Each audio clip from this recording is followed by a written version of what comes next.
Good morning, everybody, and welcome to today's stream. I am Orqata, and we are going to be working on a piece of software that I've actually never worked with before, at least from a development point of view. This is a piece of software that I have certainly installed and maintained for a particular client of mine, but it is not something that I've actually developed with or worked on the code. But that is going to change today because I got the request from the client. By the way, the software that we are working on today is a piece of software that you probably haven't heard of before, called Rukovoditel, if I am saying that correctly. this is a piece of software that it's actually pretty clever. It allows you to build up these data modules, I guess you would call them, with the different fields and things like that, which is pretty cool. So that you could build your own forms and databases and things like that. So it is very handy when you need to create custom data sets and things like that for your business. And so one of my clients in particular uses this piece of software for appraisal management. He works for an appraisal company, and they appraise different houses and things like that in the area. And he and his small team use this piece of software to collaborate with each other. So what they would do is, I had created a module within the piece of software that has different fields and things like that for them to fill in, pertaining to the different houses and so on. And they could upload forms and images and things like that. And that's what we are going to be working on today. In particular is the image functionality. So Rukovoditel has a setting that allows you to automatically have uploaded images to be scaled down and resized. But the client has told me that there is an issue with the software. In particular, that when he tries to upload really large images from his camera, the server struggles to downscale the images. And because the server is doing it on the fly, it causes the upload to stall. And then what happens is the whole form basically freezes up on his phone, and that's not the good. We tried disabling the image resizing functionality, which got rid of the issue with the uploads, but then that caused the downloading of the images to be very slow. So what we are going to do today is I am going to create a fork of Rukovoditel, particularly for the client, and I am going to modify the behavior of the image resizing functionality. In particular, what we are going to do is I am going to try and code the software so that the resizing does not happen on the fly, but rather as a background task or a cron job, as you will. So that is what we have on the agenda today, and we're probably not going to finish today because a lot of what's going to happen today is just me setting up the Rukovoditel fork, as well as kind of learning how the code and the framework works within Rukovoditel, since I've never worked with the code base before. Before we get into that though, I have a couple of things I want to discuss. First off, you may have noticed that today's No-SA-vember timer is a little bit longer than I usually have it. Usually I start my streams with an hour and a half on the timer. I decided to make it a little bit longer because I have an update regarding Twitch and the situation with regards to that. So I figured, to be fair, I would add a little bit on the timer since a portion of the stream will be covering that. For those of you who don't know, No-SA-vember is an event that I am doing all through the month of November, where every stream has this charity marathon timer. And if you go to the link at the bottom of the timer, you can learn a little bit about No-SA-vember. It is my attempt to raise a little bit of money for sexual assault survivors. So there's a Tiltify link on that webpage that allows you to donate to RAINN, which is an organization that provides services to survivors of sexual violence. And the reason I am doing this is because of all of the happenings on Twitch lately. Twitch not taking a big enough role in preventing sexual violence and punishing those on the platform who engage in sexual violence. There are two particular instances of this, and I actually have an update regarding those two instances that we're going to discuss on the stream. Before I do that, I just want to mention that as you can see in the top right hand corner, the stream boss widget is gold. What that means is, because I am doing work for a client and the client is paying me to do that work, this stream is considered quote-unquote sponsored, and what that means for you is that any damage that you apply to the boss will carry over to the next stream. The boss will not heal at the end of this stream. So get in your follows, get in your redeems, and so on and so forth on today's stream, and the damage will carry over to the next stream. With that being said, before we get into development of Rukovoditel, I am going to discuss the latest happenings with regards to Twitch. I am not actually going to play the video here, but I did bring it up because Hero Hey has a couple of screenshots of things that have been posted on X by Dan Clancy and Twitch that I want to talk about. If you want to watch the full video, I would highly recommend checking out Hero Hey. I'm not entirely sure how you say his name, but yeah, be sure to check him out on YouTube. So this is a message that was posted not too long ago by Dan Clancy, and pretty much Twitch is in damage control mode over the whole Emiru situation.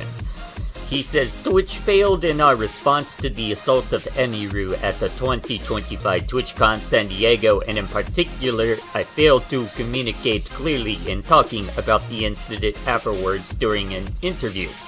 So, for context, Dan Clancy had an interview not too long ago, and there's a lot of backlash because he did not cover what happened at TwitchCon during the interview. I do not believe, and in no way intended to suggest, that Emiru had any responsibility whatsoever for the incident at the TwitchCon. I have a great deal of empathy for what creators such as Emiru have to deal with every day. I was trying to express that, and I did that poorly. I'm sorry to let you down, Emiru, and I'm sorry, Twitch, to let you down. We appreciate all you have done over the years on Twitch and are committed to continuing to improve our TwitchCon security, processes, and communications so that we could show up better for you. And all of our creators moving forward. Twitch, he quote tweeted Twitch, which we'll get to in a moment. Here we go. We wanted to follow up on the post we recently made about the security incident at the TwitchCon San Diego. As many of you know, at the 2025 TwitchCon San Diego event, one of our valued creators, Emiru, was assaulted by an attendee during a meet and greet event.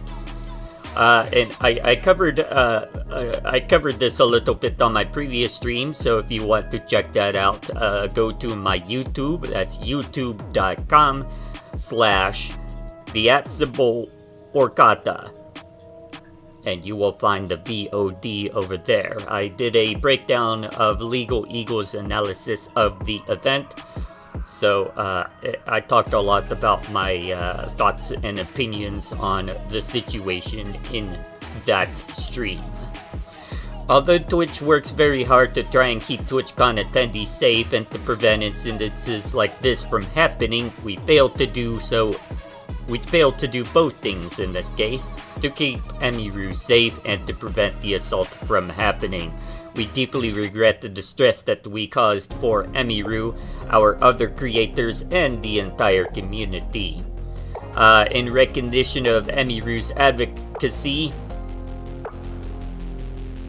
Twitch will be making a donation to support non-profit organizations working to prevent sexual violence. More details on that to follow soon. A couple of things I want to mention about this, about the latest development regarding these situations. First, I want to go back to Dan Clancy and what he said. I don't really believe that Dan Clancy is quote-unquote sorry for failing to address the situation. We've seen Dan Clancy do this multiple times. We've seen Dan Clancy do this during the incident itself, because Dan Clancy and other CEOs were involved in a luxurious party, which should have been cancelled for the emergency situation in order to address what had happened at TwitchCon. As soon as he and the CEOs knew about the situation at TwitchCon, they shouldn't have carried out the party. They should have been, as CEOs, taken a leadership role to address the situation that happened at TwitchCon and acted accordingly immediately to address it. You know, whatever that could be, maybe, they should have stopped the party. They should have gone after the assailant and tried to find him and arrest him as soon as possible, and then should have provided some support services to Emiru, checked up on her, made sure she was okay, things like that. Did they do that? No, they carried out a party throughout the night.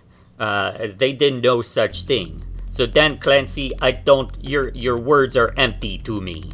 And not only that, but you had made a statement shortly after Twitch's poor statement, expressing, deep regret and, failure on your part to take accountability, which at the time I admired. I admired that you were taking accountability for the situation.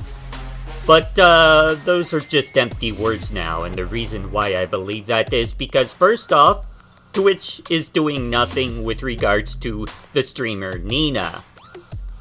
Nina is another streamer on Twitch. She is under hot water for sexually assaulting a Fuzzy Clan member on stream twice, getting banned just for one day for the first incident, and Twitch only gave her a week ban for the second incident.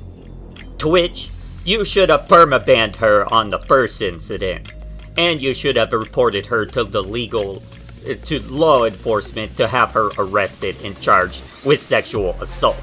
Did you do that? No, you did not.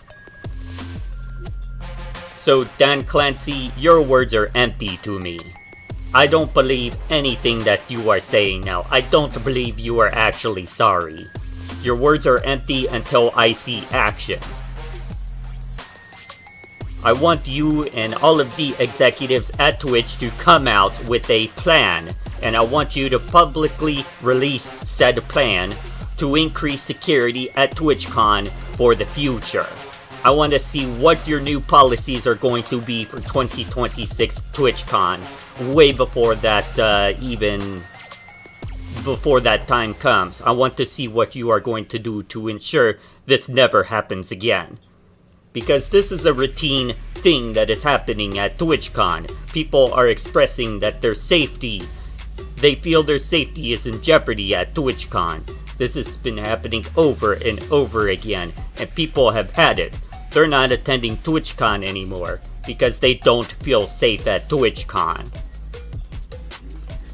You are failing in your duties. So, what I find funny about these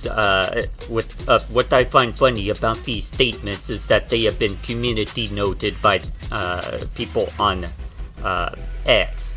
Twitch has lied on several occasions regarding the incident, letting the assailant go after the attack and withholding evidence from authorities. This is incompetence. Dan Clancy called Emiru a friend, despite going on to victim blame her, and was out partying during all of this.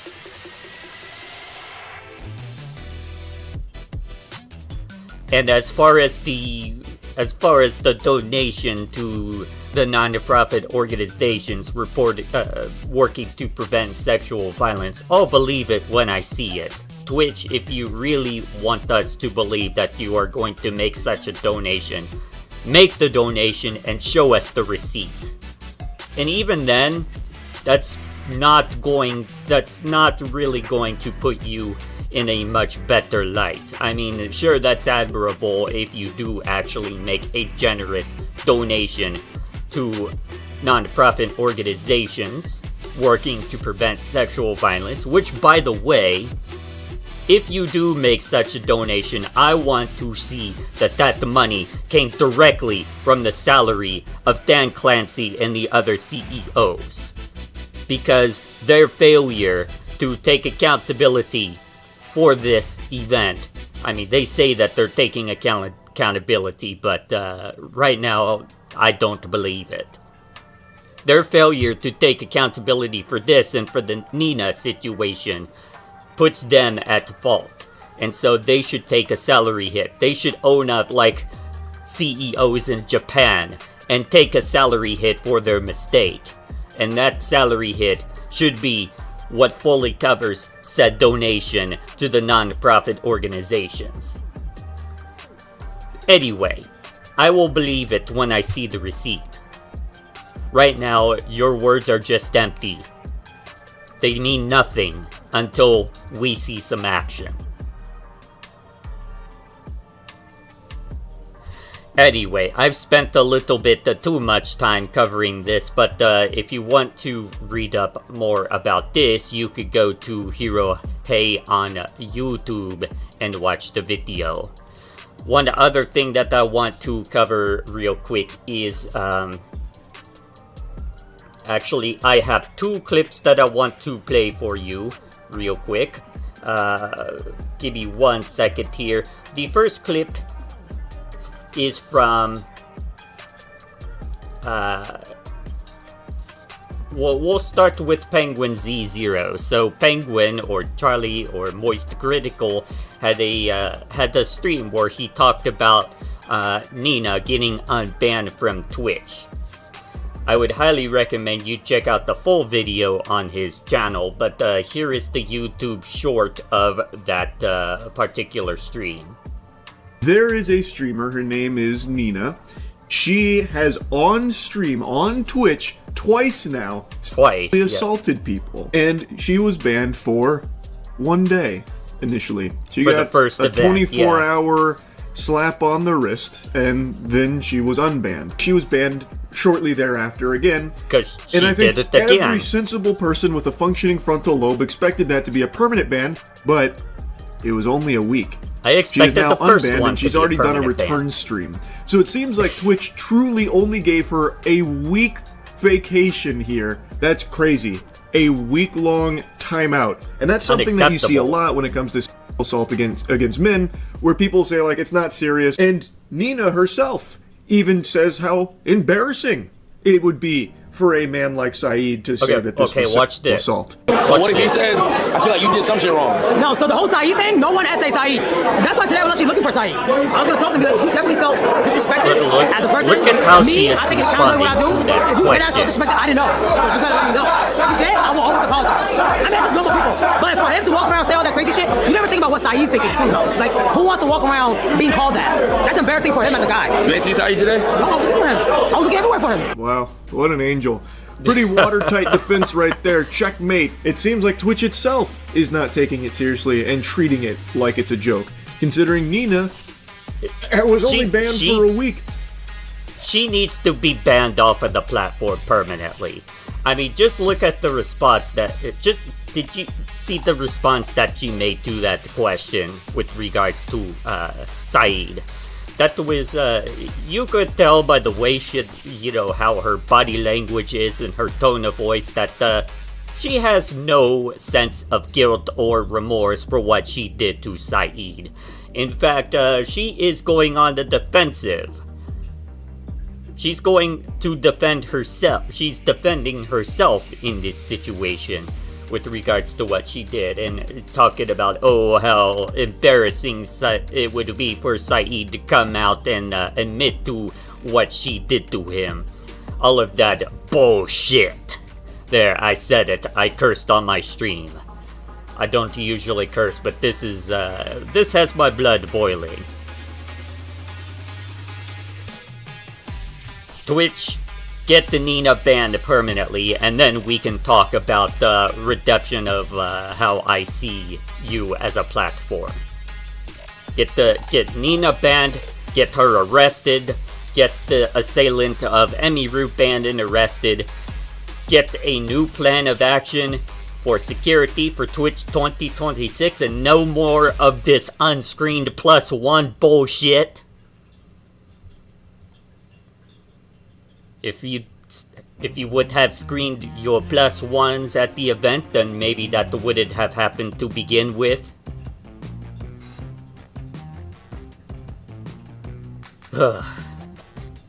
Okay, I have one more clip I want to play, and this involves Emiru.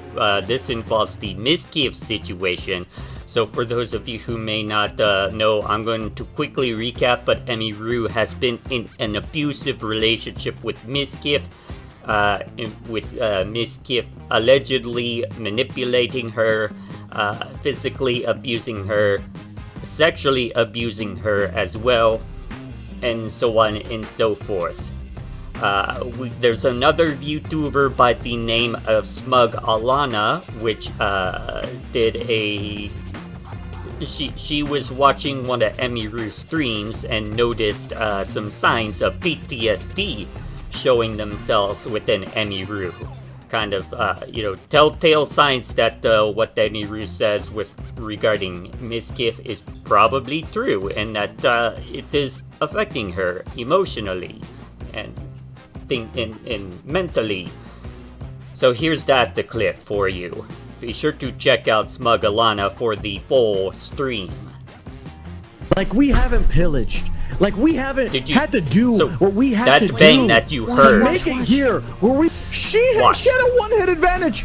She was coming after me. Do you see her jolting? What are you? Was that Dude, that's PTSD, man. That's trauma. I'll give you a little bit of context after the clip is done. She keeps looking too. I'll give you context of what's happening after the video. Poor thing. Go to the restroom real quick. And she's playing it off like she's fine. So allegedly she went to the restroom after all of this happened. 20 minutes for 20 later. minutes. 20 minutes. Abaragi, thanks for the sub. And after she came back from the restroom, she came back I'm gonna really drained. log out for now, but I'll probably come back later. And if not today, then tomorrow or my normal time. Aw, her voice is trembling, man. Again, I can't help but feel like I know what it's like when something bad happens in that sense, but she's also performing in front of thousands of more people, and what she was going through was so much more traumatic than me getting like a phone call from my parents, you know? Like, I've had a moment where I had to compose myself, and I was like, guys, I need to end stream. I'm sorry, I gotta go, you know? It happens. It happens. When you're doing a stream, you got to think about your mental well-being, and sometimes if you're just not feeling it, you got to end the stream early and take care of yourself. But anyway, let's get some context here. So to my understanding, this is allegedly, take this with a grain of salt, but to my understanding, what is happening in the background here during that stream is Miskiv was having an angry tirade of some sort and banging things. I think he might have been banging a wall or something. I'm not entirely sure what exactly he was doing, but he was banging something, and it was triggering the PTSD response within Emiru, because this has been happening in the relationship before. And then something about she went to the restroom for 20 minutes. People speculate that the said restroom visit was actually she got into an argument with Mizkif or something like that. And because this has been happening on such a regular basis, it's really draining for her. And so when she came back from that quote-unquote restroom visit, she sounded very drained, and her voice was trembling and things like that. So some of these are some telltale signs about what is going on between her and Mizkif. Do they prove what's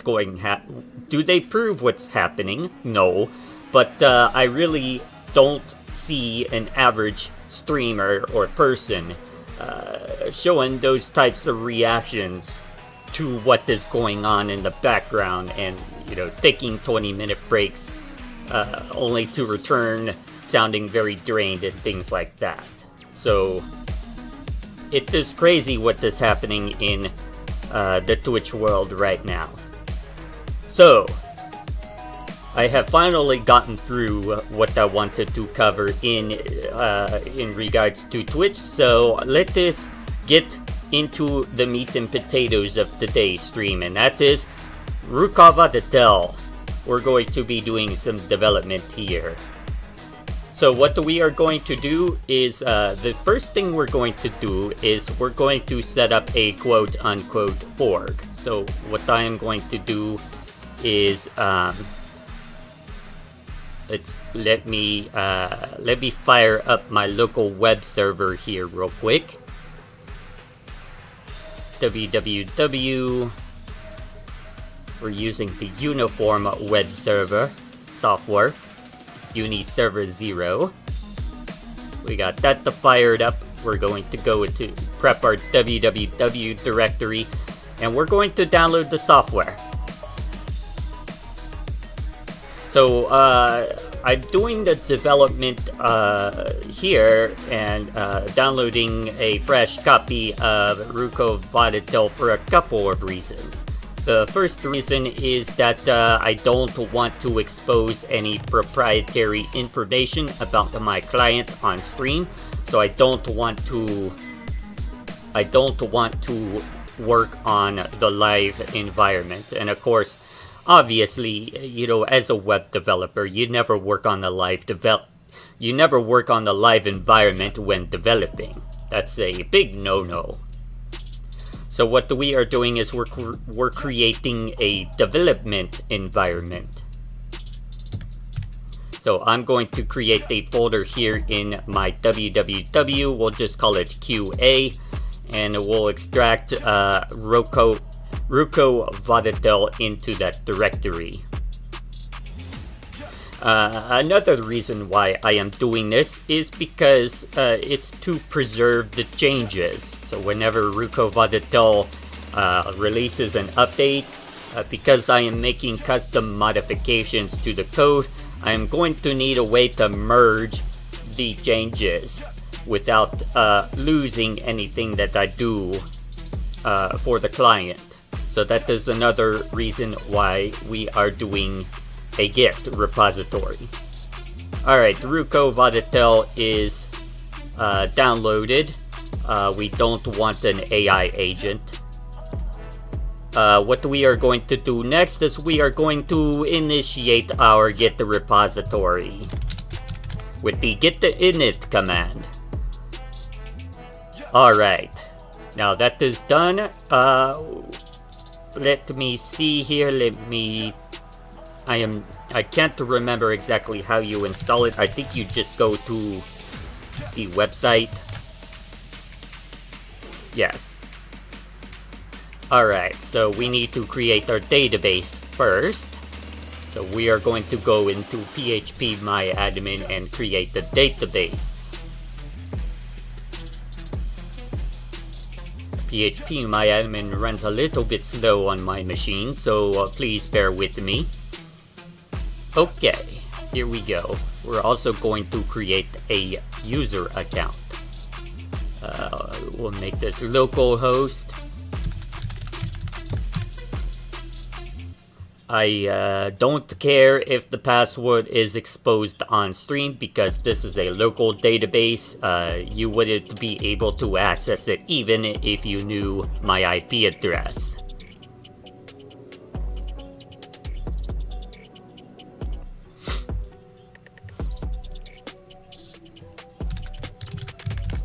And now to type everything in. And install database. Name of application, we'll just call it test QA for now. Test QA, America, New York. We'll just do admin for our account. We'll just fill in admin as our name. We'll put test@example.com as the email because we don't do emailing on the development server. And we'll leave no reply. It doesn't really matter. Okay. I can't remember if I used capital A. Okay, no I didn't. Good. Okay, so we are now in Rukovoditel, which is, so this is really cool. They have a demonstration model so that you could kind of get a sense of how it works. But basically, what you do is you could create these entities, as they're called, not modules. Excuse me. You create the entities, and entities are basically little databases, and you could create different fields for each entity.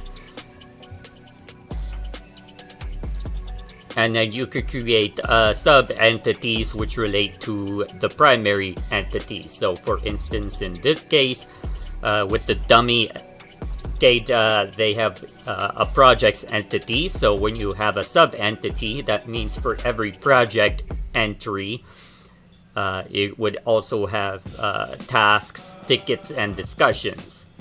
So each element in the primary entity will have an instance of a secondary entity. So it's really cool the way this works and how you could create your own data structures and things like that.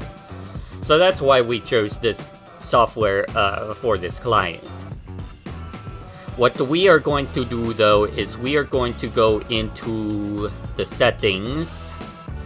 I have to remember what it was. It had something to do with performance, I believe. Oh no, it was attachments. What I need to do is figure out where in the code this resize image is being processed. So we're going to grab the ID of this field and see if we can find it in the code. Okay, we have it in quite a few locations. Application core, that's just to define a constant.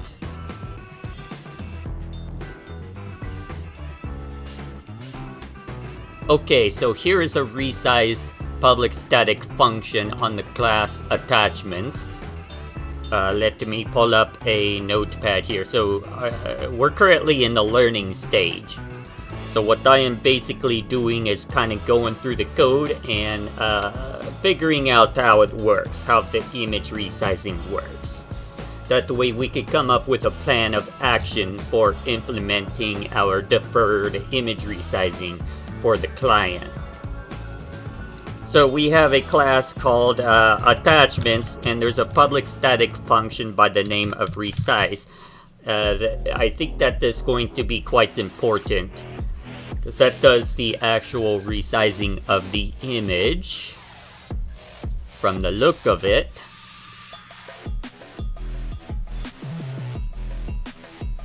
And then this is, okay, so this pertains to the maximum image, I'm sorry, the do not apply scaling to images field, I would imagine. That is correct. So this basically skips images that are larger than a certain size. This skips images of a certain type. And then this performs the actual resizing within the app API. Okay, so there is an app.php which has a function by the name of image resize, and this is the actualizer.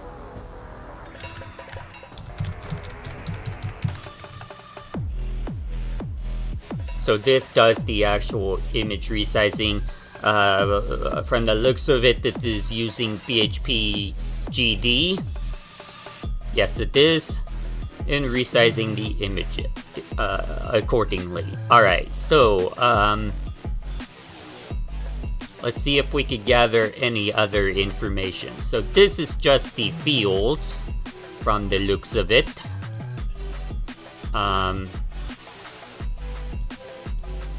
These are just HTML fields.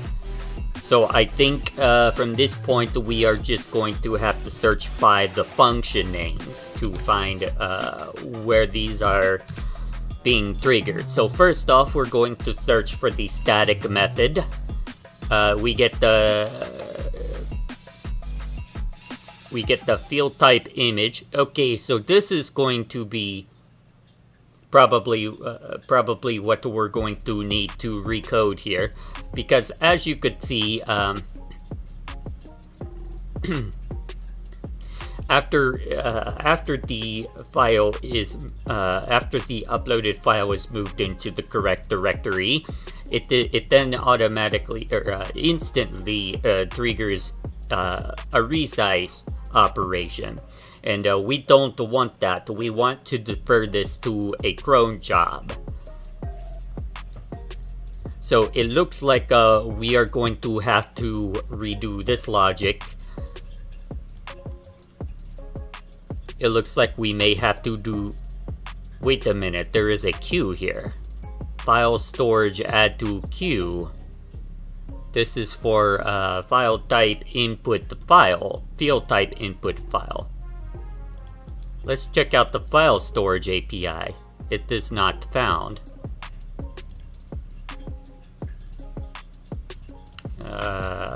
Okay.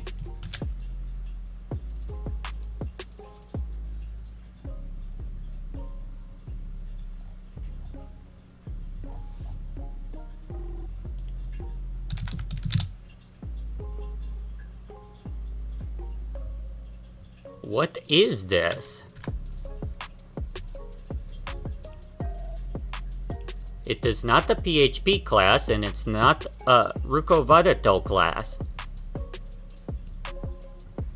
Well, since I can't get any IntelliSense at all, we're going to ignore that. We're going to pretend that there is no such thing as a file storage engine, because I can't figure out the API for it. I wonder if that is like a part of the paid Rukovoditel extension. That could... Ooh, I wonder... Let's see, the extension here. Public forms, process automation, email, integration, REST API, global search, currencies, online tasks, chat, recurring tasks, reports, Gantt, online payments. Oh, here we go. Yes, it is part of the paid extension. It keeps your attachments on the cloud service. Oh, okay, so that's just for cloud storage. So this has nothing to do with local storage. The file storage thing. So we will leave that alone. Actually, before we do anything, we need to do an initial commit. I forgot to do that.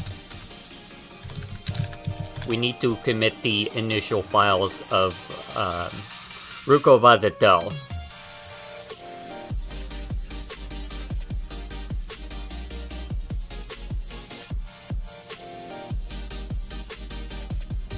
That's gonna take a moment because we are committing 8,819 files.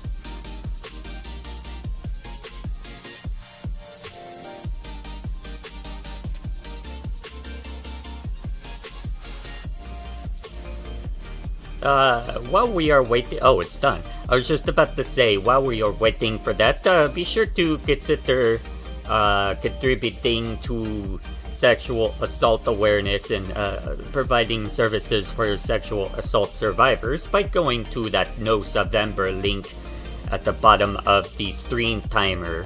For every $1 USD that is donated to the RAINN Foundation through the Tiltify link that is on that page, the stream timer will go up by 3 minutes. Alright, so we have our initial commit. It looks like, I think what we will try to do is we might modify this function directly rather than modifying the function calls, because the resize static function does not actually do the resizing. It just preps the resizing. This is the function that does the actual resizing, and I'm going to search that next to see if it's being called directly by any other function. We have prepare image preview, which is calling image resize directly. I don't think that would be an issue. That's a completely different function. Okay, photo.php has a direct call to image resize. This is field type user photo. Oh, I think this is just for user accounts. I don't think this is for entities. So I think if we leave that alone, that we'll just leave that one alone. I don't think we would need to change that. So it looks like the only thing that we will need to change is the logic behind the static method of attachments resize. So the next thing we need to do is see how the cron jobs work within the software. We have an entire folder called cron. I wonder if we could just hook into that.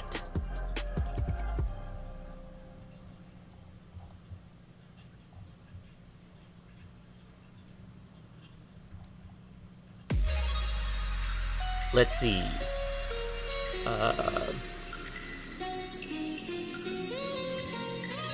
Auto status.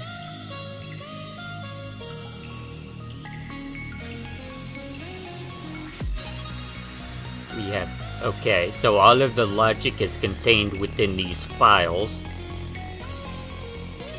Mostly pulling from the database, it looks like.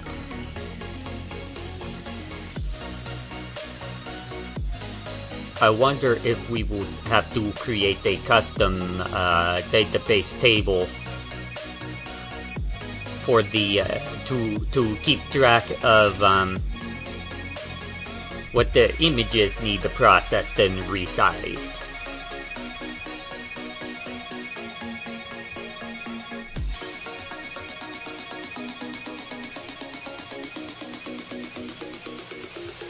Let me check something real quick here. Let's go back to searching for resize. What I want to do, so move uploaded file. Both calls of the static method happen after a move uploaded file call, and the file path is the to directory. Okay, so what we know is that before the call, uploaded file is moved to this path.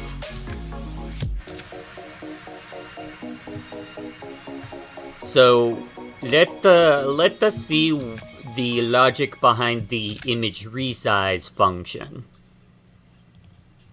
Does this create a new image, or does this overwrite the existing image? So if it exists, it's a shame they don't have any PHP doc for this function, but we could probably figure out the logic just by looking at it. Okay, so it looks like we put in, this is the input file right here, file name, because we're getting the image size. We have our source image, and then image copy resample. We have source image, and this is destination image, which is temp image small. Okay. What happens to temp image small? Let's check. Okay, so we touch on file name small. Oh, this is the actual GD image data. Okay, I see it now. So we create an image, temp image small, and we save it to file name small. We create the true color image. Here, temp image small, we copy the source image to the destination image. Okay. The image data with the new scaled resized parameters. Okay. So that seems pretty simple. How do we name a file? Now we need to check to see how we name a file name small when we call this a function. And specifically, I want to look at the image resize call within the attachments resize static method. We use the same name. Ooh, that's going to be a problem. So it does overwrite the image.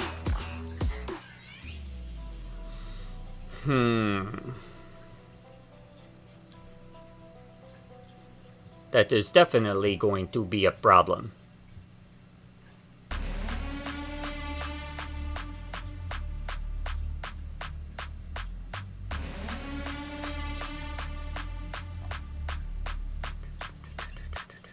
Let me think here.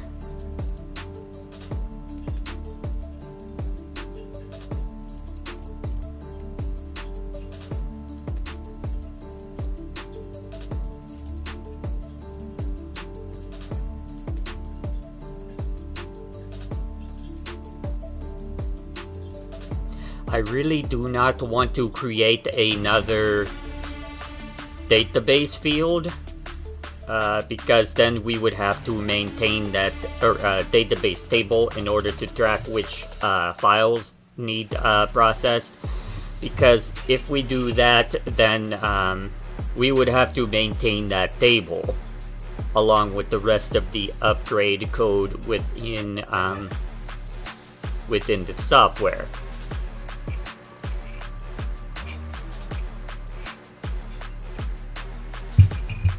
I mean, I guess we could.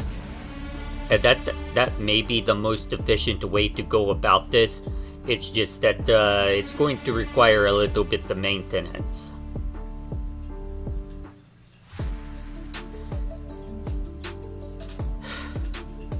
Could we perhaps do this another way? Could we perhaps create a temporary, I don't know, text files or something in a specific directory to indicate which files need processed?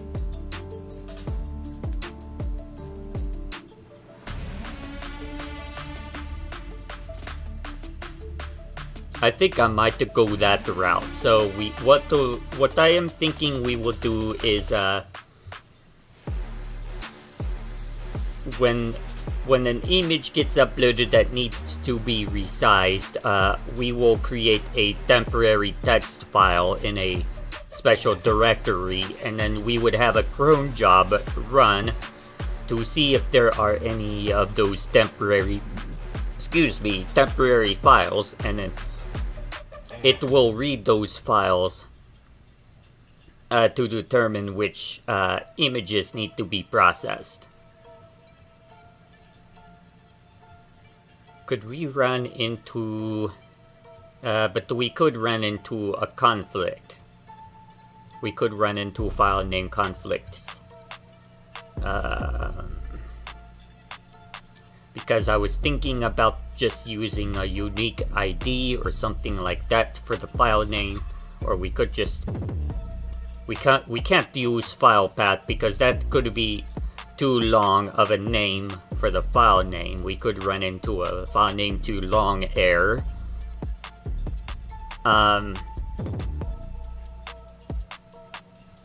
You know what? The more I think about it, the more I think that the database table will probably be the best option. It won't be the quickest option, but it will be the most stable option of them all. So what I am going to do, I think since it is about the halfway point of today's stream, we're going to take a break, and when we come back, what I am going to do is go ahead and we're going to create a database table. Give me 1 second here. We're going to create a database table, and then we will use that to track which image files need the processing. So, with that to be said, we're going to go ahead and pause the No-SA-vember timer while we take a break. We'll be back in about 6 minutes or so. So, everybody stick around. We'll be right back.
Alright, welcome back to our development stream.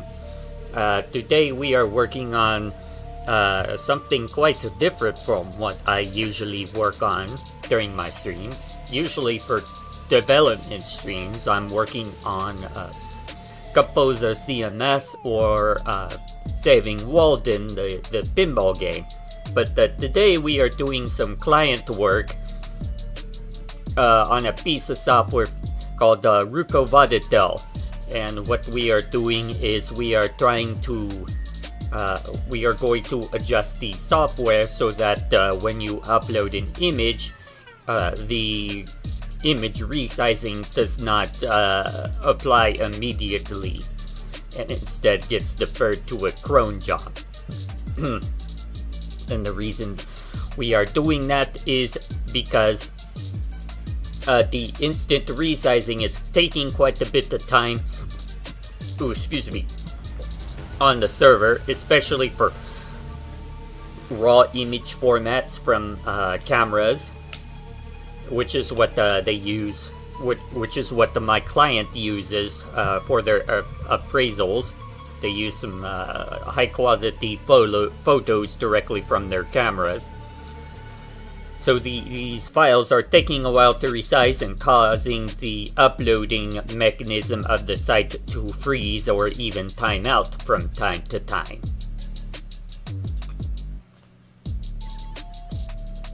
So what we need to do is we need to create a database table to keep track of the uploaded files that need processing for resizing. That's the first thing we need to do. So what we need to do is I need to take a look here to see how they process database functions or database queries. I saw one somewhere in here. Here we go. Okay, so they don't have their own database API. They just use what is included by default in PHP, which is okay. This is quite concerning actually, because they're not using prepared SQL statements. Rukovoditel, if you are listening in on my streams, which you probably aren't, I'm going to see if there's already an issue raised for this, but you shouldn't ever do this. You should use prepared statements everywhere. It'll prevent SQL injection attacks. Of course, in this case, it probably won't be that much of an issue because this isn't the user data going into the SQL query. But still, you want it to be common practice to prepare everything. Because if you make it a habit to, prepare some but not all queries, then you're going to end up not preparing something that should have been prepared. And then you will end up with with SQL injection attacks on your software. So it's always best practice to prepare everything, even if the fields that are going into your query are not derived from somebody filling out the form on the website. All right, enough about my ranting there. Let's get into this. So we are going to create a table.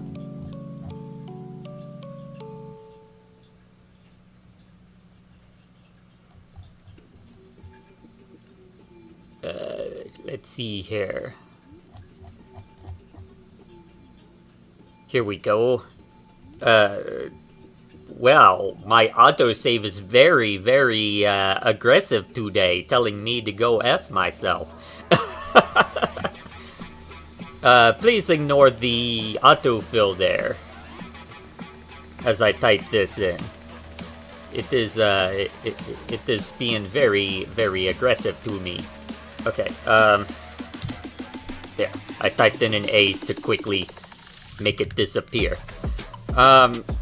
Alright, so we are going to do app prefix or table prefix app.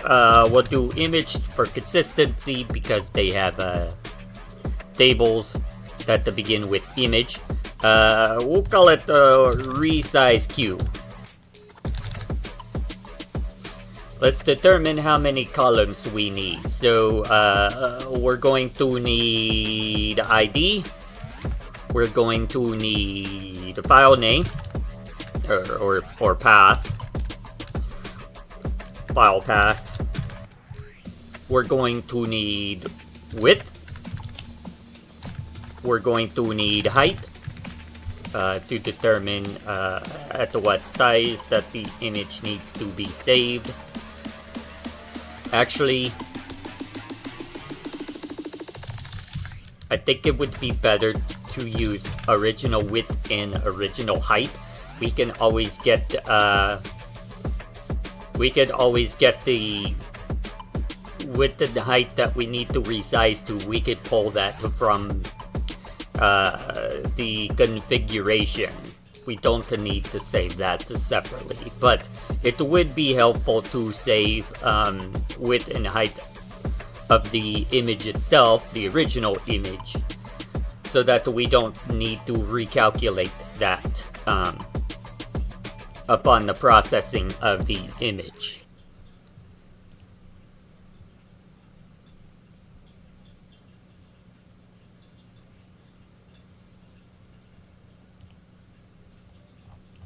So let me see. Oh, we have a couple. Okay, maxed image width and maxed image height. Actually, does image resize determine? I find it funny that they completely misspelled width.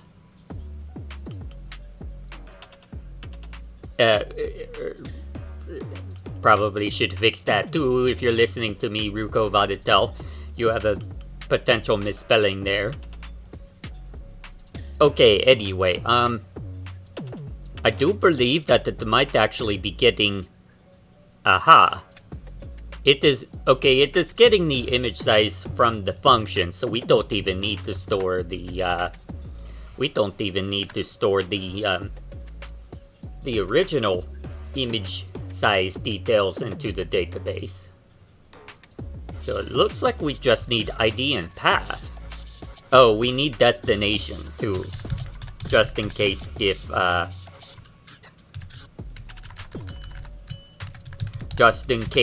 the original path differs from destination path.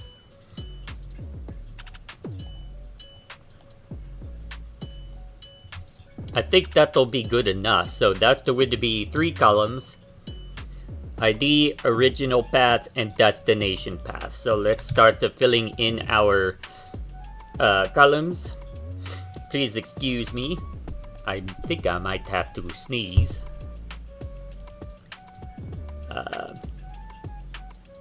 So this is going to be primary index, auto increment for ID.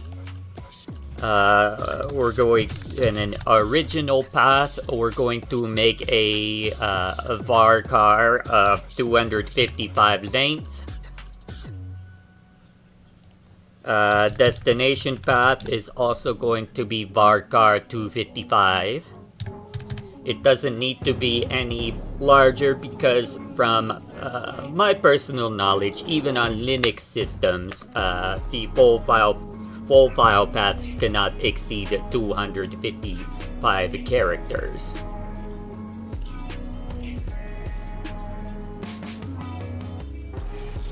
So we are going to create these 3 columns in our table. And then there we go, we got our primary key. We are not going to create any indexes because we don't do any searching on, we're not going to be doing any searching on this table. We are simply going to get what is in the table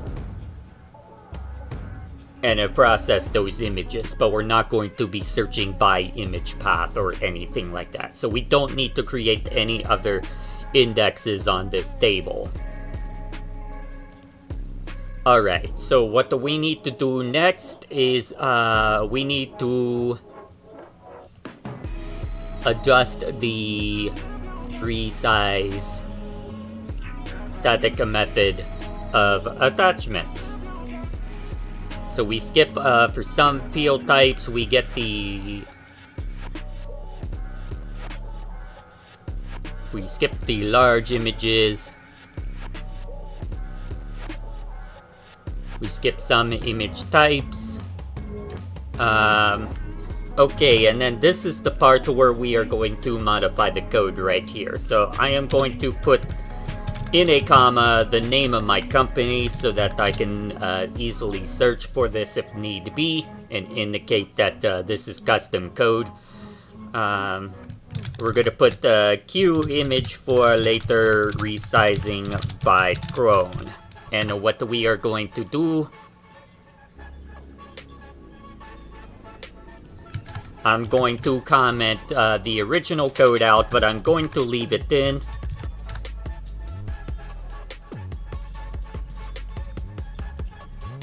Actually, I think we'll do it a different way. We'll, because we need this, we still need this logic for, do we need this? No, we don't need this logic. We could just use that logic in the Crone.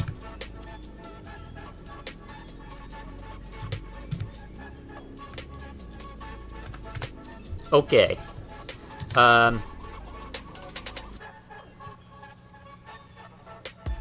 We need to do a prepared statement, and please bear with me. It's been a while since I've done this.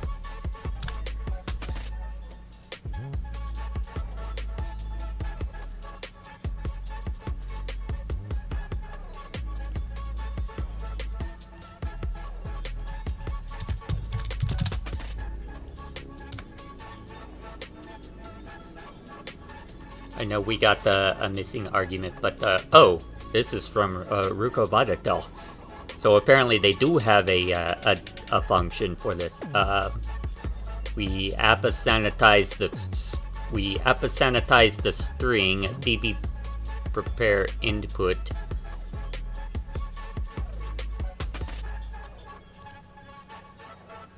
So we sanitize. Huh? Okay. I need to see how db prepare input is being used within the software.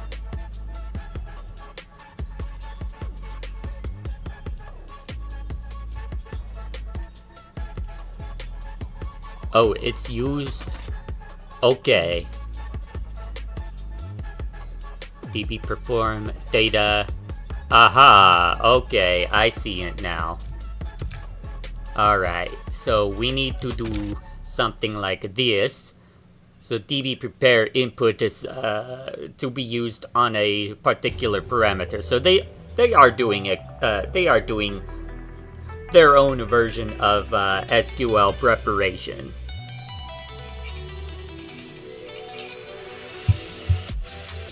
Okay, so we need to prepare original path and destination path.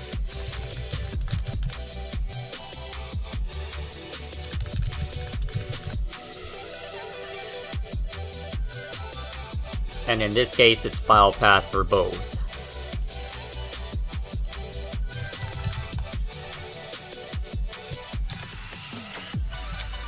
And then we have our table, which is app image resize Q.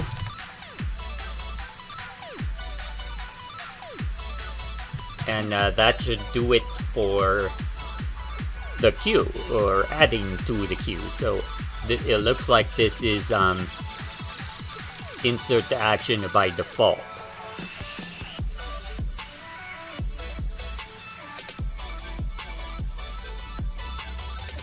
Is this also a Rukovoditel? It is a Rukovoditel function. Okay.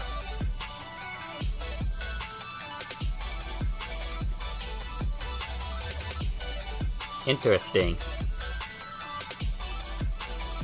Okay, so this is just wrapping around the MySQLi extension.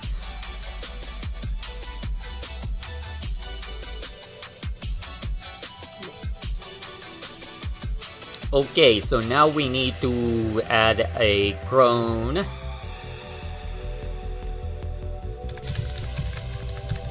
We'll call it image resize.php.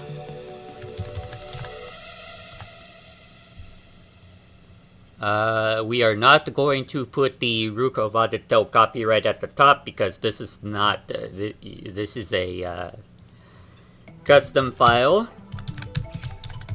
But I am going to put my company name in here just so that I can easily locate it should I need to make any changes, and also to indicate that this file is not part of the original software. Okay, what we need to do next is we need to load up the core software API. Do we do a CHDIR in all of the crons? It looks like we do. Length of -5 to get out of the cron directory from what it looks like. We're getting out of the cron directory. Okay, that makes sense. Oh, we need to load the app language as well, probably.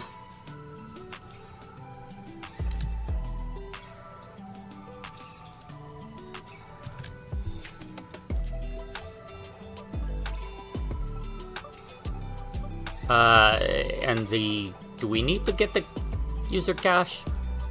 I guess so, because it looks like the other crons are loading user cache, even if they're not using it.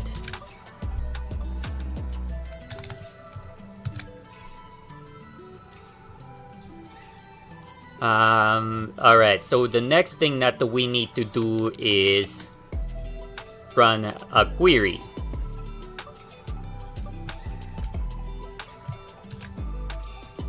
So in our image resize, we are going to run a query where we are going to select everything from app image resize q, if I could spell correctly. Let me double check that that is the name of the table, app image resize q. Did I save that? Yes, I put that as correct. There, we don't need any where clause, but we are going to limit, but I can't remember the exact query for that. Give me 1 second. I get to remember the syntax. Okay, so that you just specify number. So what I want to do is I want to limit this to a certain number of images per process. Let's do 25. So we're only going to process 25 images per cron execution. This is just so that the server doesn't get overloaded.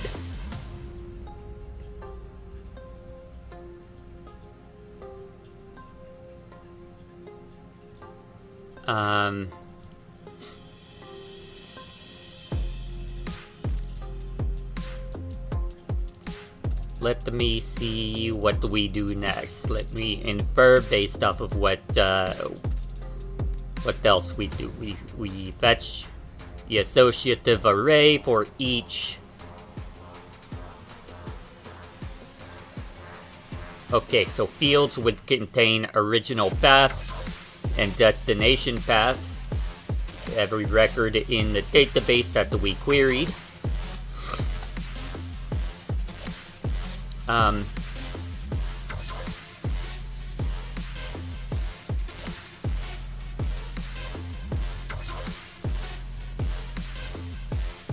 There should be, what was it, appa.php that has the API. actually, what we are going to have to do first is we have to get the size of the image.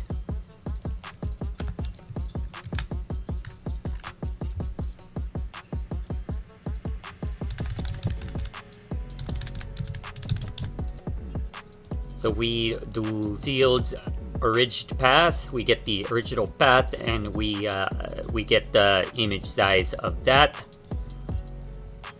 We're not going to run through, I guess we could run through this logic just to be on the safe side.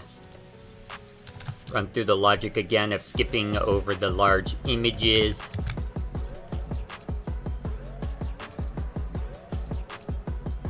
But we don't want to return, we just want to continue. Because if we return, then we break the loop and we don't process the rest of the images. What I also want to do is, since we are continuing, we should probably run a delete operation on the particular SQL row that we are working with. We should delete it at the top here. db perform app image resize q. The action will be delete, and then the parameters will be, is parameters a string? Yeah, it looks like it is. Parameters is a string. Operation action insert update. So there's no preparation for delete. Query becomes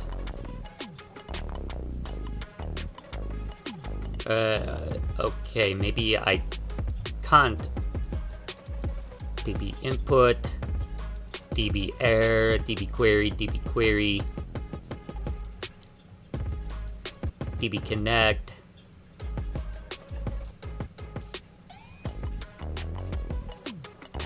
Okay, we might have to do db query directly. It looks like db perform does not have a logical operator for delete, which means this isn't actually going to do anything, because query doesn't get populated. Okay, so we need to do a raw query. We can't do db perform.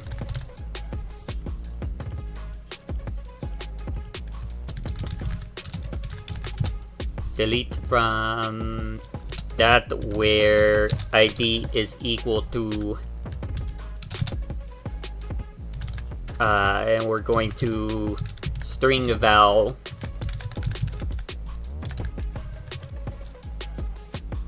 the ID of fields that we have. So this should delete the record from the database.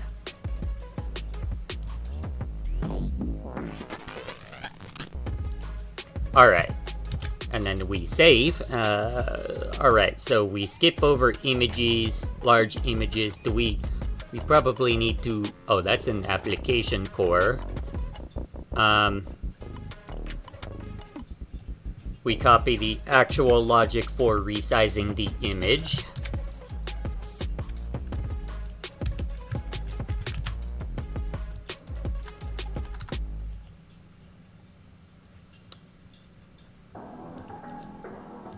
Find the API for this. This is in functions app.php. Does application core load that in?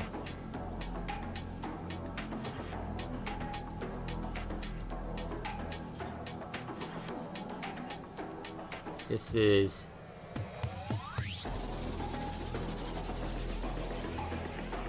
looking.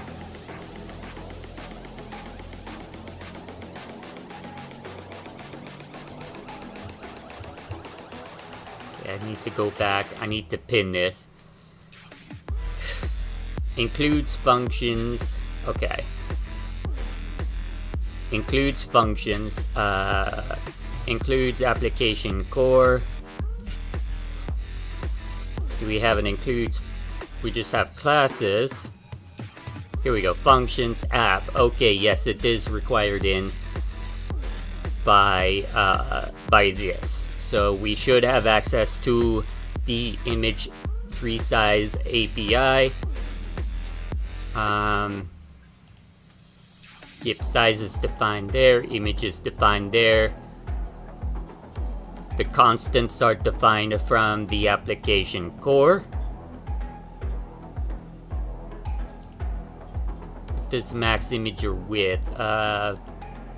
Okay, we need to get that. That one isn't defined. Oh wait, yeah, that isn't defined. So we have to copy this.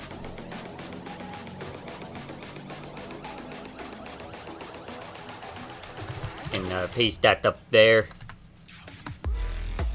That the way we have access to those variables. And now we change the file path. We change to fields orig path for the input file, and then a fields destination path for the resized image.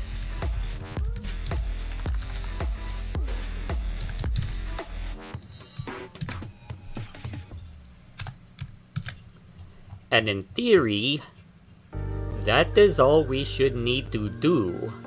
So what we are going to do is now set up a test, and we're going to do some testing.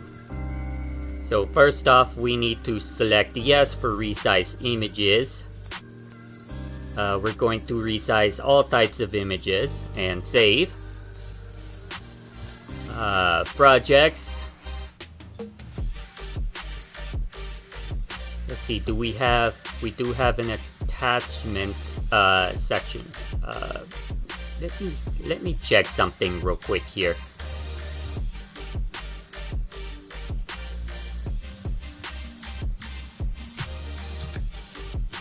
I want to recheck again, image and input file. So I'm assuming this is input file.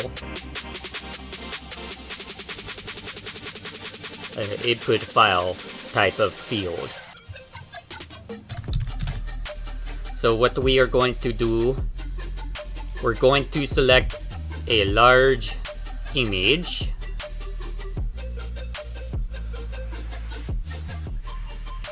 We'll use a kitty cat.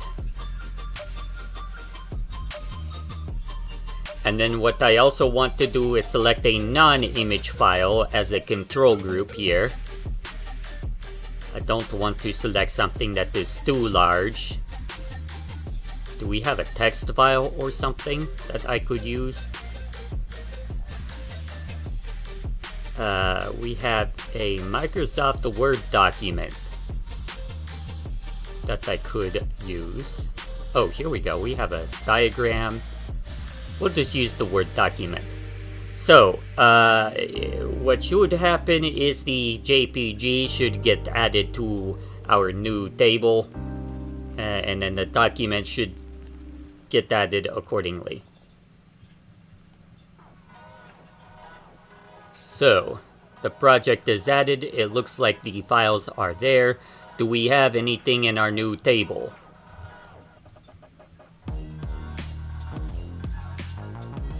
We do. Okay, that's a good sign. So we have an image waiting to be resized.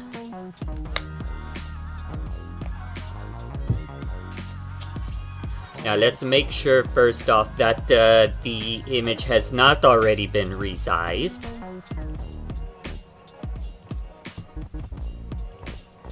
So we are going to check. This song always throws me off because it's one of those songs that has intentional glitches in it, and so it throws me off and makes me think that my app is about to crash. Okay, so what we are going to do is we are actually going to copy paste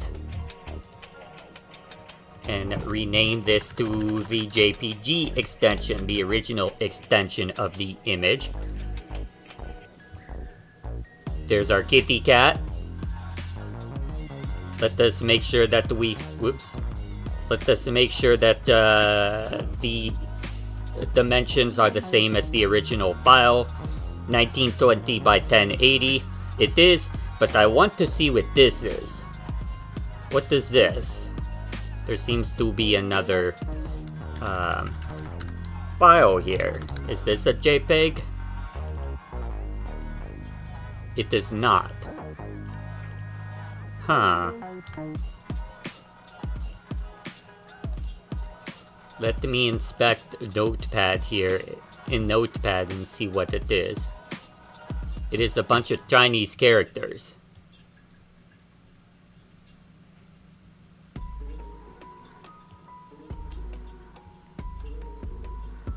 Oh, that might... I see. This might be the... this is probably the Word document that we uploaded. So that's what that is. Alright. So, it looks like it properly saved into the database. Prepping for resizing. And then what we also have is that the original file was saved into the attachments folder. It was not automatically resized, which is good. So now we have to test the actual clone to see if the image gets resized. Let me make sure that I get this correct. So it would be clone. Oh, with it, is it going to deny everything? I wonder if we have to access clone a different way.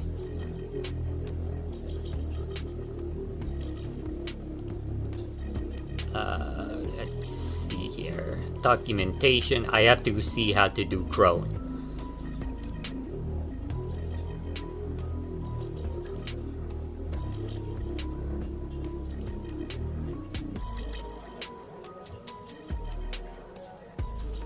We create the database. This has nothing on the clone.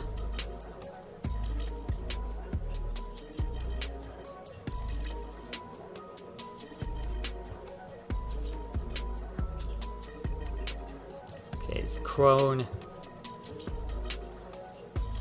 Oh, you are supposed to call it directly. But we have an access controller there to deny from all, so I don't know if this is going to work.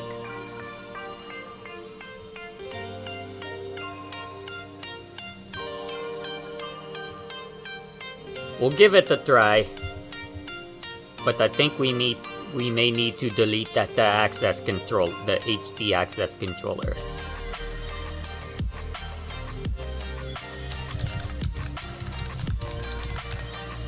Yep. Rukovoditel, if you're watching my stream, that's another thing you need to do. If you expect us to be able to run clone jobs, you can't have an access controller here.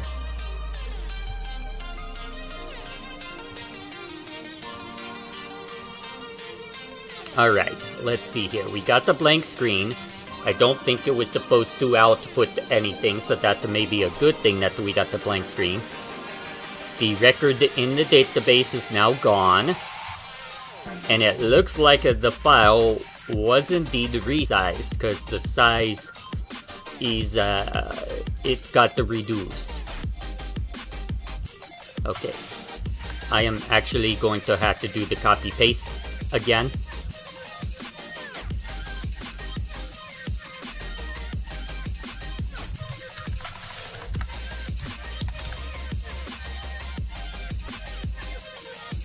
There's our kitty cat. Let's see what... I hate when Windows 11 does that. The dynamic loading of options is throwing me off. Alright, 1600 by 900. So it did get resized. So I think we are pretty good.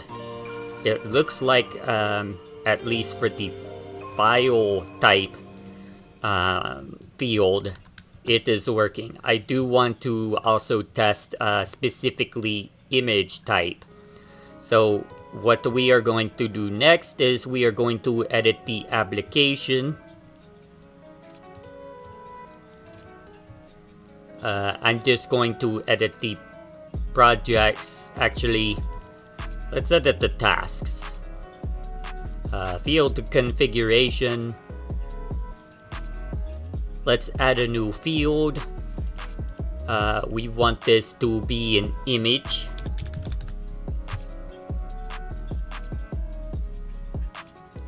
Ooh, there's different types of images. Okay, we may need to test this with all of them.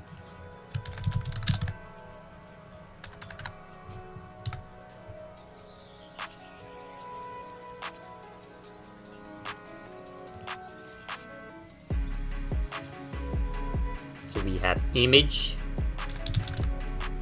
add the image Ajax.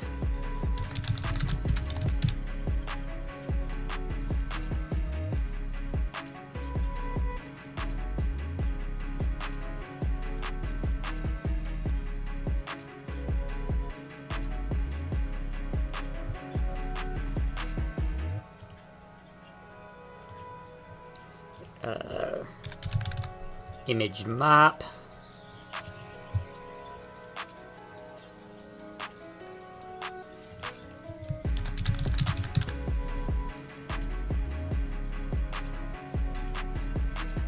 I'm not sure if image map. I don't know if image map is exactly. I don't know if we need to test that or not. I don't know if that's actually adding images or if it's like a mapping, like existing images.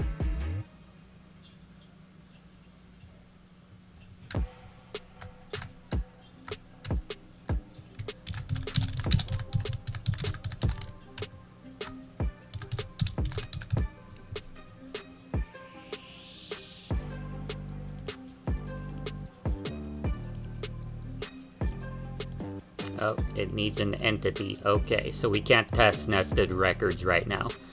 I'm not too worried about that because I don't think the client uses nested records field type anyway. Okay, so we add task. We're going to add another image to the basic image field. I'm going to do a different one. We'll use the jack-o'-lantern this time. Let me make sure it's large enough that it will get the resize. Oh, it's not. It's too small. Okay, we need different images. Let's do the Candlestick Tower of Utah. Now let's test Ajax. We got... we'll use the butterfly. Oh, we could add multiple ones. So let's add another one. Let's add the cabin. Oh, maybe we can't. Okay. I guess not. Okay, image map is sort of, I guess, a mapping to an existing image. Okay, so I guess we don't need to test that one. Okay, so we should have 2 new records in our queue. Oh, we have 3. Okay. I wonder if it's because of that image Ajax. 836, 665, 432. We'll run our cron.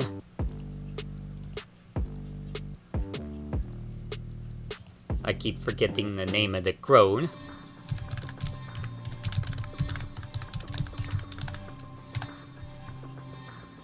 Alright, cron run. All records are deleted. File sizes of all 3 files have been reduced, so it looks like all 3 have been resized. Let's check to confirm that they have correctly been resized. I forgot the original file extension. Let me check that real quick. So we did butterfly, which is JPG, cabin is a JPG, and a candlestick, also JPG. So they're all JPG.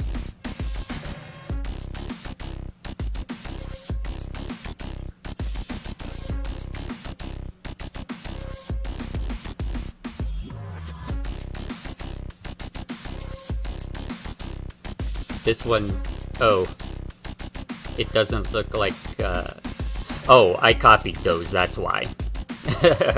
I'm like, wait a minute, these two files have the same file size. And I'm thinking one is the original and one is the resized, but that's not true.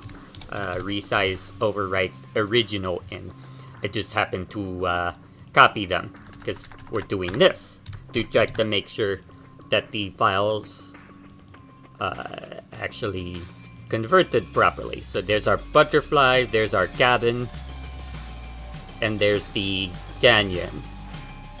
Okay, cool. Let's check details to check dimensions. 1600 by 900. That's the third time that happened, Windows. Bill Gates, can you fix that? 1600 by 900. 1600 by 900. I think we are golden. So all image fields are behaving as they should. So the only thing left for me to do now is to commit these changes to the Git and publish the repository to a private repository on GitLab. And then what I have to do from there is pull the repository onto the server for the client, manually create the database table, delete the htaccess file from the cron directory, which shouldn't have been there in the first place because it's preventing crons from running, and then that should be it. Then it should work from there on. I am not going to do those steps on stream though, because that involves me having to log in, and also that could subject me to accidentally leaking proprietary information about my client, which I don't want to do. Especially since we're dealing with appraisals. That means that they have physical housing addresses in their software, and definitely don't want to leak those. So what we are going to do, we're going to wrap up by committing our changes. I'll put the pdstig label there. Defer image resizing to cron job. And commit. Okay, and that's pretty much, that's all we needed to do with Rukovoditel. So, we still have about 15 minutes left in today's stream, so what I am going to do next is give you a little bit of an update as to what's going on the Composer CMS front. So,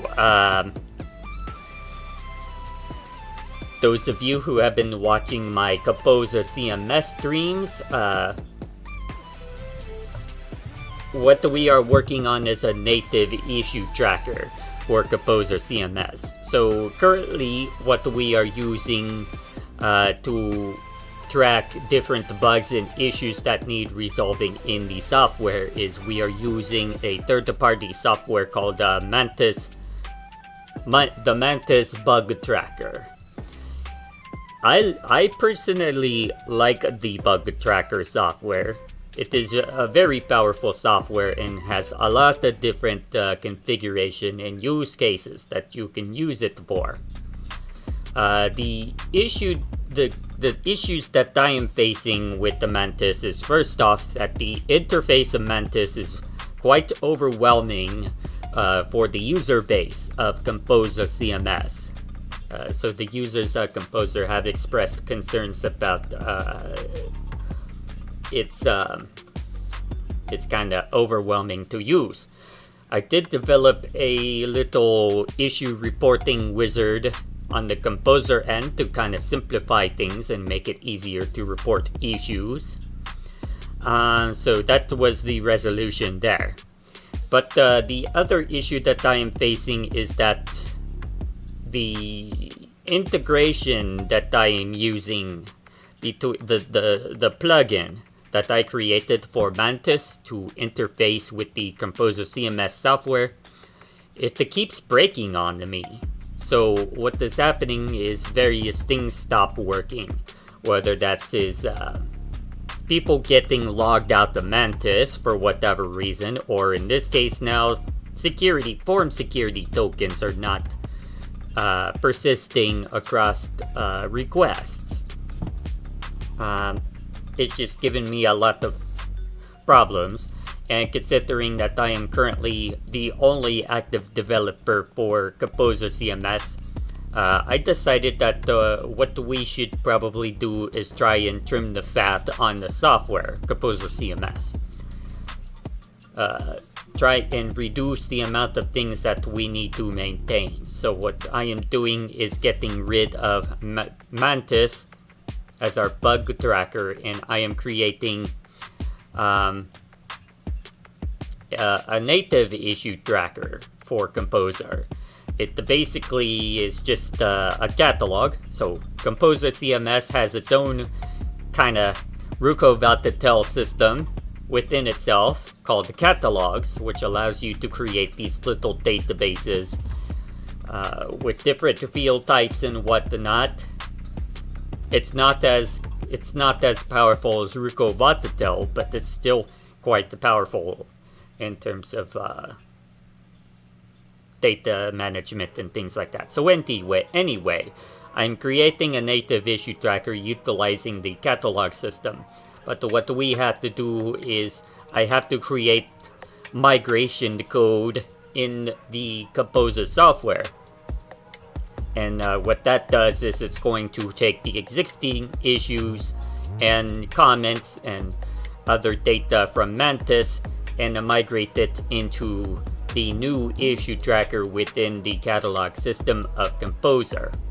It is quite a daunting task. Actually, what I am doing right now is this turned into a bigger project involving another issue that I was facing with Composer, and that involves code overrides. So with the Composer, the way that the Composer is set up is, as you could see here, in the structure, we got some folders that have the underscore custom suffix. So what you can do is you can override the behavior of Composer CMS by creating custom files that have the same name as the original file in the non-custom directory. And Composer intelligently merges the two together. So we've run into an issue where code overrides do not work well when you have both global functions and classes defined in the same file. And the reason being is in order for Composer to override a function, I'll do this. I'll explain it by kind of writing it out here.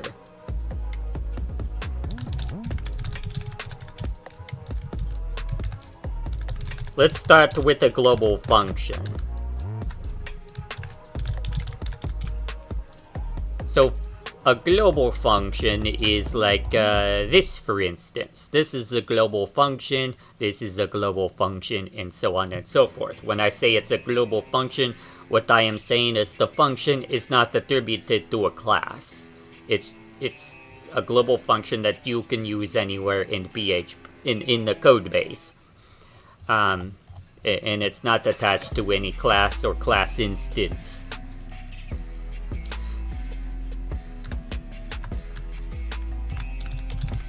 So let's say you want to override the behavior of the resolve add-on dependency problem function. So what you would do is you would create a new file under sources custom and name it addons2.php, and you create a custom file definition by the same function name, resolve add-on dependency problems. What the composer is going to do is it's going to compile the two files together and place it in the _compiled directory.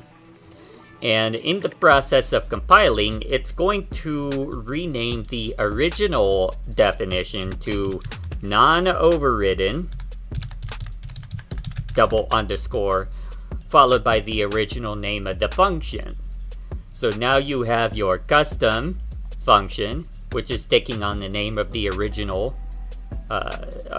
name, and then the function with the original logic in the software, now named with this prefix. And what this allows you to do is you could do something like you could call the original function within your override as such, like this.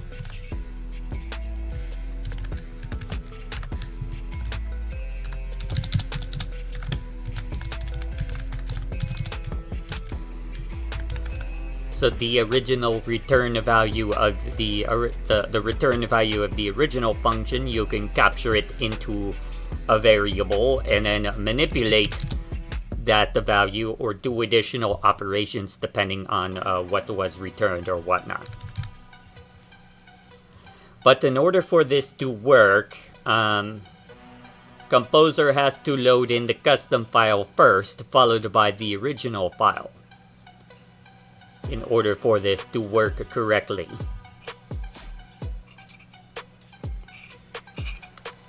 The issue is that this doesn't work for classes. So let me pull up an example with a class. I believe action log. No, not action log.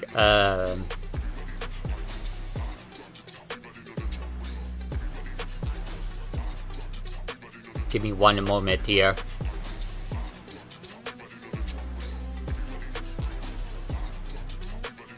CMS exception is a class, but that's a non-overridable class.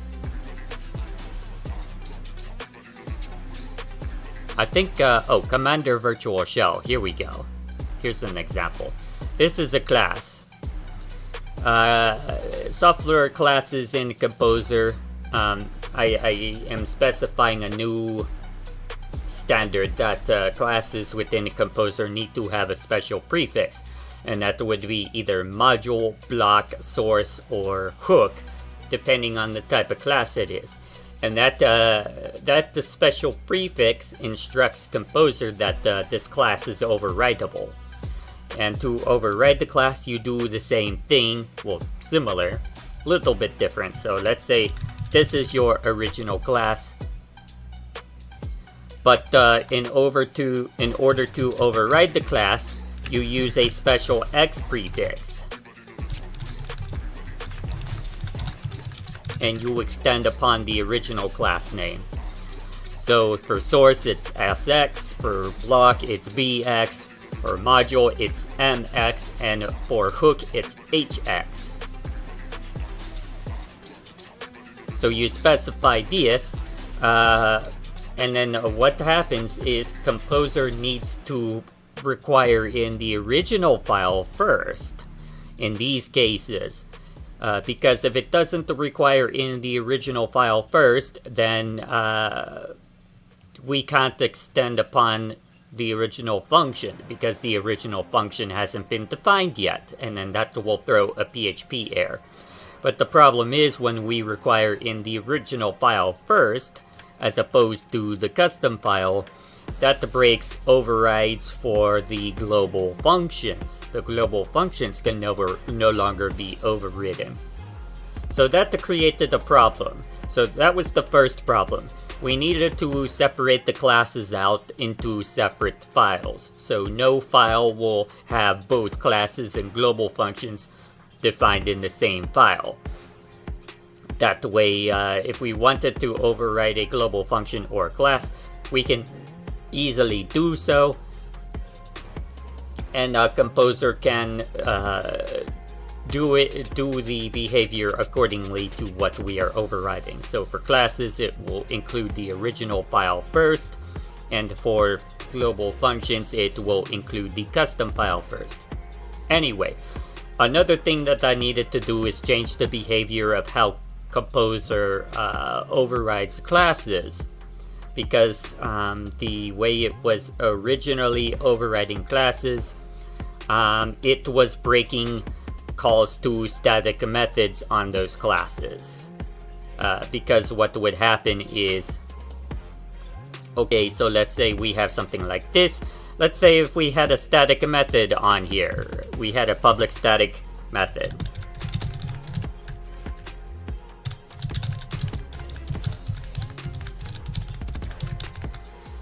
What would happen is, let's say we wanted to override that static function in our custom file as well and change the behavior.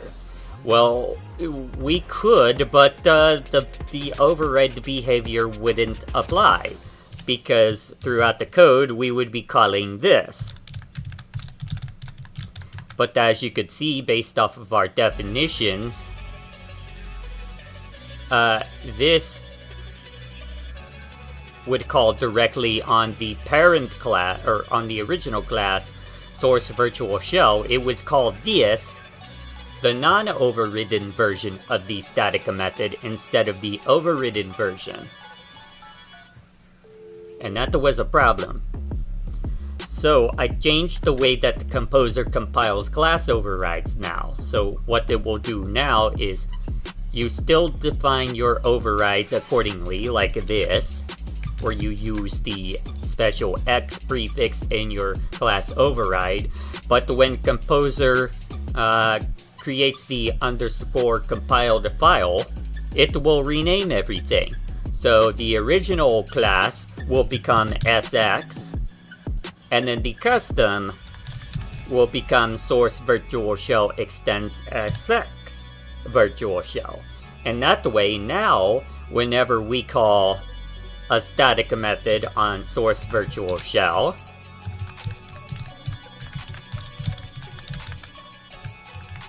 we trigger the overridden behavior as it should, instead of the parent or the original behavior. And this allows us to be able to do so without going through the entire codebase and renaming every single call to source virtual shell over to SX virtual shell. All we have to do is rename the class definitions. So it has this has turned into quite the project, and so that is where I am currently with Composer CMS 11 Beta 9. I'm not entirely sure when 11 Beta 9 will come out, but hopefully later this month, or if not later this month, next month.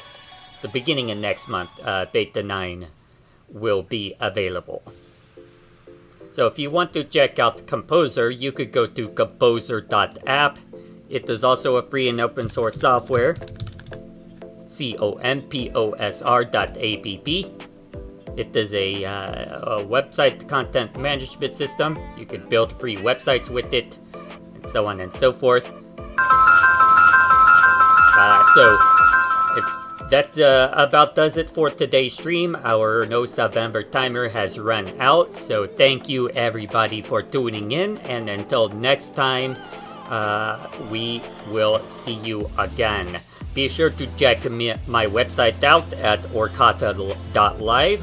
That's orqata.live.